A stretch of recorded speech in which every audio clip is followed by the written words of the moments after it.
What's up mga idol? Lagot New Zealand player, sinuspend na mismo ng FIBA. Pero bago mo sana ipagpatuloy ang panonood mo, ay huwag mong kalimutan na mag-subscribe bilang suporta sa aking YouTube channel. Maraming salamat idol.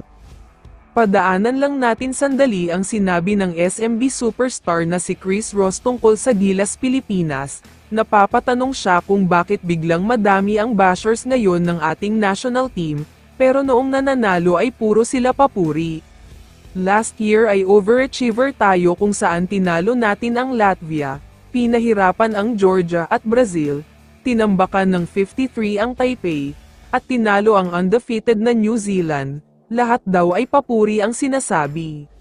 Pero ngayong nagkaroon ng mga talo dahil sa pagkawala ng pinaka-main player na si Kai Sotto, biglang lumabas ang mga haters at mga bashers, kaya naman nagtataka si Chris Ross kung bakit ganito kalala ang galit ng mga fans. Tama nga naman, dahil mukhang hindi na-realize ng mga fans na wala ang pinaka-main player ng ating national team, umiikot kay Sotto ang takbo ng opensa at success ng team, kaya wag natin sisihin si Coach Tim dahil sa mga pagkatalo. Samantala, talakayin na natin ngayon ang balita tungkol sa isang New Zealand player. Ayon kasi sa mga reports ay may isang manlalaro daw ang New Zealand na sinabihan ang Gilas Pilipinas na mahina at low skill level.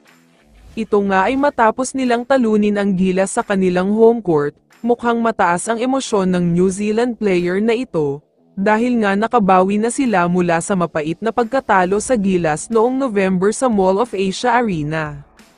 Ito pa ang mas mabigat sa sinabi niya.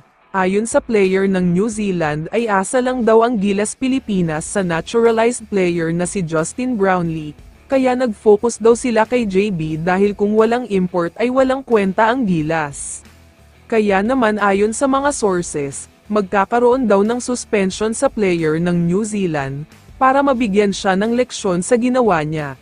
Hindi kasi talaga maayos na pag-uugali ang pinakita niya sa visiting team.